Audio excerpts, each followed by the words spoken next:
We are just over a week since DJI launched this DJI Neo, and we have already seen our first firmware and DJI Fly app updates. Now, if you don't know what this essentially means, or if you are new to DJI drones, or if the DJI Neo is your first drone, essentially when a manufacturer such as DJI launch a new drone, they continue to support it with updates for a set period of time after the product has been launched, usually that 2 to 3 years, where they will basically continue to support it through firmware updates, which of course may fix bugs or even enhance the actual flying experience, or indeed bring new features and benefits. DJI also give us their Fly app, which is essentially the app that you use to control this DJI Neo or other DJI drones in their fleet when paired with the DJI RC controller.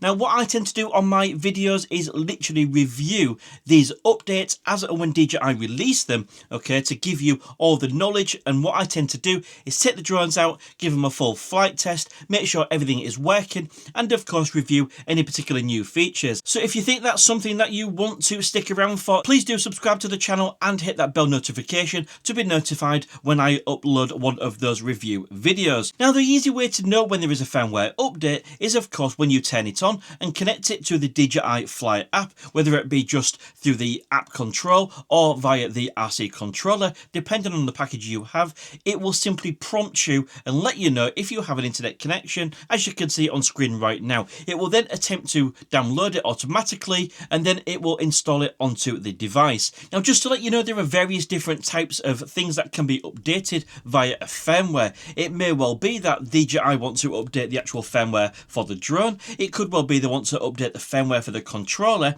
or it could even be they want to update the firmware on the battery, because of course these are smart batteries. Okay, so if you do have a battery update, for example, but you've bought the DJI Neo with the Fly More combo, so you've got more than one, each time you plug in that new battery and open up the DJI Fly app, it will prompt you to update that particular battery as well. Now, sometimes, if you're not aware already, DJI, of course, do offer new firmware updates, but sometimes we also need to update the DJI Fly app to actually enable those new features.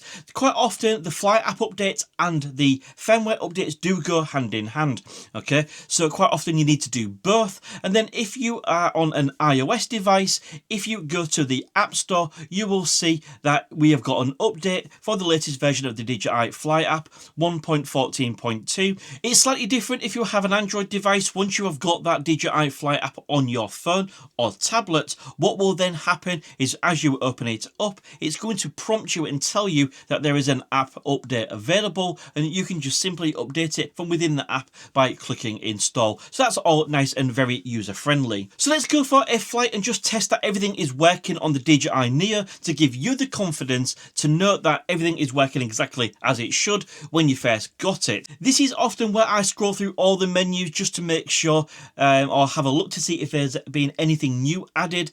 And for me and my sort of experience with this DJI Fly app and this DJI Neo so far, I have encountered a lot of flying, so I'm getting to know this product quite well. From what I can see, there is no additional new features from this firmware or DJI Fly app update, but I want to just make sure that everything is working correctly. So I've been out trying the palm takeoff and landing. I've been trying all the modes such as direction track, follow, doing some rocket. I've been flying some manual control as well, just to make sure it's responding exactly how it should. Also, the DJI Fly app using the direct link between the phone and the drone with no controller included. Again, everything seems to be working exactly as it should.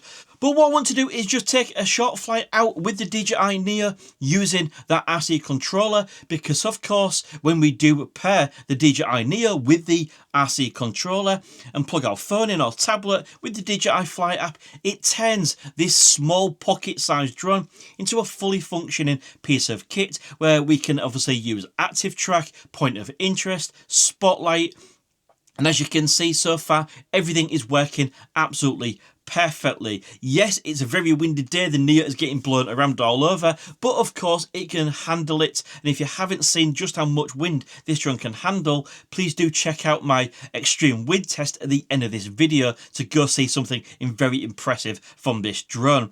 So what I want to also do, just to finish off this video, is of course when used with the RC controller, we do have GPS positioning, so we can utilize the drone's return to home function. Now, if you don't know already, DJI drones have got three types. We've got smart return to home, where you can manually set that return to home to happen. Low battery return to home, so if you get a little bit too far and it thinks you're not going to be able to get back, it can initiate low battery return to home and come home by itself. Or if you lose your signal between the controller and the drone is clever enough to know that it no longer has that connection, and once again it will fly all the way home. And as you can see, by executing this smart return to home, even despite the strong winds, this drone has got itself all the way back to the home point, which is an absolutely great safety feature from DJI. So there we go. By watching this video, you now know to expect that you're going to get firmware updates and DJI Fly app updates, all designed to improve the user experience for you.